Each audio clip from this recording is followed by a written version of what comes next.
garage bay doors of Station Kepler 186 screeched open at 300 hours, and Marcus Webb looked up from the fusion coil he'd been rewiring to see something that shouldn't exist outside of Earth's ancient myths. A dragon stood in the doorway. Not metaphorically. An actual dragon. 12 feet of iridescent scales that shifted between copper and gold, wings folded tight against a serpentine body, and eyes that burned with desperate intelligence. The creature's claws scraped against the metal floor as it entered, and Marcus noticed the being was trembling.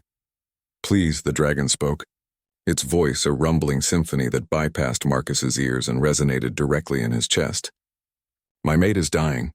You are the human mechanic, yes? The one who fixes impossible things." Marcus set down his plasma torch carefully, his mind racing through first contact protocols he'd never actually expected to use. The Draken species were legendary, ancient, powerful, rarely seen. They didn't ask humans for help. They didn't ask anyone for help. "I'm a mechanic," Marcus said slowly, "but I work on ships, not now people. She is not people. She is everything."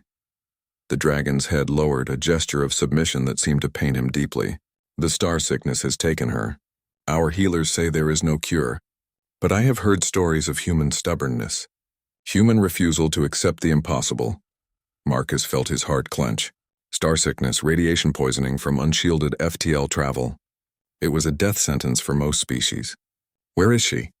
The dragon led him through the station's corridors, moving with surprising grace despite his size. Other residents pressed themselves against walls, staring. In a cargo bay that had been hastily converted into a nest, Marcus found her. She was smaller than her mate, her scales dulled to ash gray, her breathing shallow. Radiation burns mottled her hide in ugly patterns. Marcus knelt beside her and her eyes opened. Brilliant amber filled with pain and acceptance. "The damage is cellular," the male dragon said, his voice breaking. "It consumes her from within. Even your medical technology cannot reach deep enough, fast enough." Marcus pulled out his handheld scanner, running diagnostics he'd modified for ship hull breaches. The readings made his stomach drop. The dragon was right. Conventional medicine wouldn't work. The radiation had corrupted her cells at a fundamental level, and it was spreading. But Marcus Webb hadn't kept 20-year-old ships flying through sheer conventional thinking. "I can't cure her," Marcus said, and watched hope die in the male dragon's eyes. "But I might be able to buy her time. Enough time for her body to heal itself." "How?" The dragon moved closer, desperate. "Tell me how." Marcus stood, his mind already assembling the impossible puzzle. "Stasis isn't an option. The damage is already too advanced. But what if we slow down her cellular processes selectively? Create a gradient field that accelerates healing in healthy tissue while isolating the damaged areas?" "That technology doesn't exist." "No," Marcus agreed, a wild grin spreading across his face. "But the parts do." For the next 18 hours, Marcus worked with a focus that bordered on obsession. He cannibalized a medical pod's regeneration matrix, a ship's environmental field generator, and his own custom-built quantum processor. The male dragon, who finally introduced himself as Krethix, watched in silent hope, occasionally following Marcus's terse instructions to hold components or adjust settings. Other humans began appearing, drawn by word of mouth. Chen from hydroponics brought refined nutrients that could be aerosolized.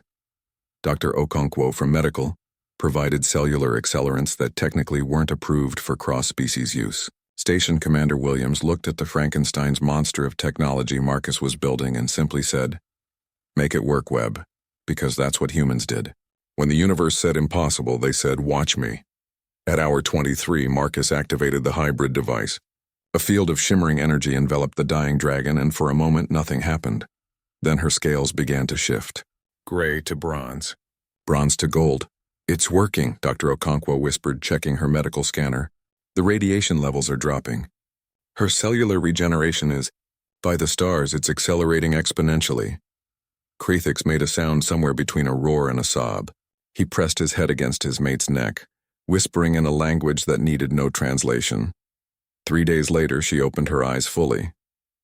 5 days later, she spoke. Within 2 weeks, she was flying through the station's main hangar, her wings creating windstorms of joy. The Draken species, ancient and proud, sent in delegation to Kepler 186. They examined Marcus's device with awe and confusion. This should not work, their chief scientist declared. The principles are sound, but the execution is chaotic, improvised, inefficient.